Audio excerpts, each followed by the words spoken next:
existe un endroit où les routes s'effacent avant l'horizon, où le silence a un poids, où la glace respire et où la nature n'a jamais appris à se taire.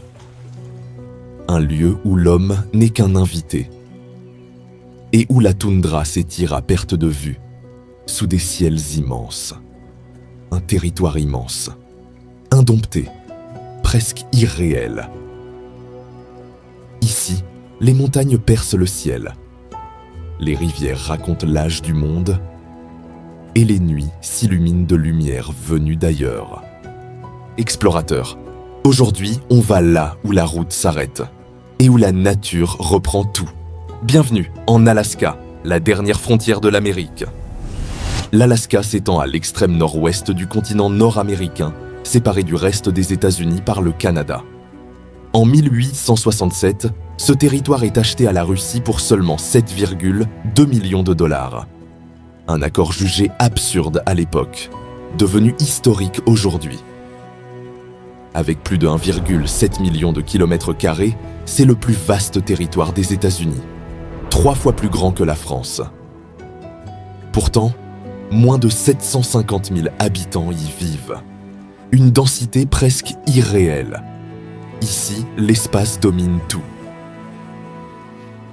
En Alaska, en quelques centaines de kilomètres, on passe de forêts pluviales à la toundra arctique. Des géants glaciers à des volcans encore actifs. Des côtes battues par l'océan à des vallées figées dans le temps. Plus de 100 000 glaciers recouvrent le territoire. Plus de 3 millions de lacs ponctuent la carte et les côtes s'étendent sur 54 000 kilomètres, plus que tous les autres États américains réunis. Une partie importante de la population est composée de peuples autochtones. Inupiat, Yupik, Athabascan, Tlingit, Haïda, qui habitent cette terre depuis plus de 15 000 ans. Leurs cultures sont intimement liées à la terre, à la chasse, à la mer et au respect profond de la nature. Aujourd'hui encore, ils représentent environ 15% de la population et perpétuent des traditions millénaires. Ici, la modernité cohabite encore avec l'ancien monde. Anchorage, plus grande ville de l'État. La moitié de la population de l'État vit ici. Une ville où les gratte-ciels font face aux montagnes et où les orignaux traversent parfois les parkings. Anchorage est un équilibre fragile entre modernité et nature sauvage.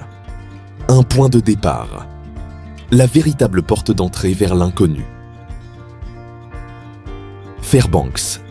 Ici, l'été ne connaît pas la nuit et l'hiver, presque jamais le jour.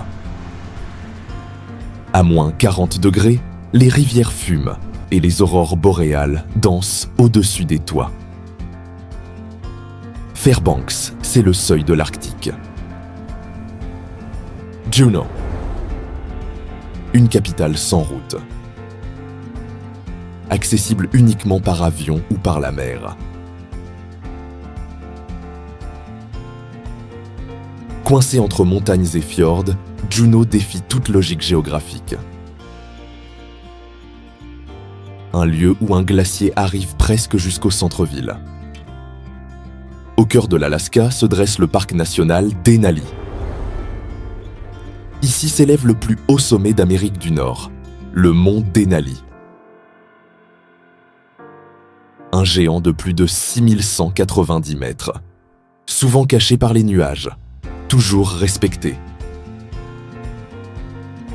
Ici, une seule route traverse un territoire immense, préservant un écosystème intact, où loups, caribous et grizzlies vivent libres.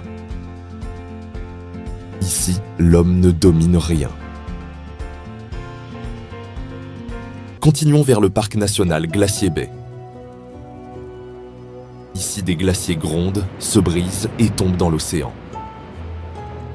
Des murs de glace s'effondrent dans un fracas sourd, un paysage en mouvement, un rappel sonore du changement climatique et de la fragilité du monde. Ensuite, il y a la rivière Yukon qui s'étend à plus de 3000 km. Une rivière qui traverse l'histoire, la survie, la ruée vers l'or. Et au parc national Katmai, des centaines d'ours bruns se réunissent autour d'une cascade, attendant le saumon en plein vol. Un spectacle hypnotique, brut, primitif. Plus de 60% de l'Alaska n'a pas de route. Certains villages ne sont accessibles qu'en avion, en bateau ou en motoneige. Ici, les rivières deviennent des autoroutes de glace. Les routes traversent le néant. Et chaque déplacement est une aventure. En Alaska, le tourisme n'est pas confortable. Il est transformateur.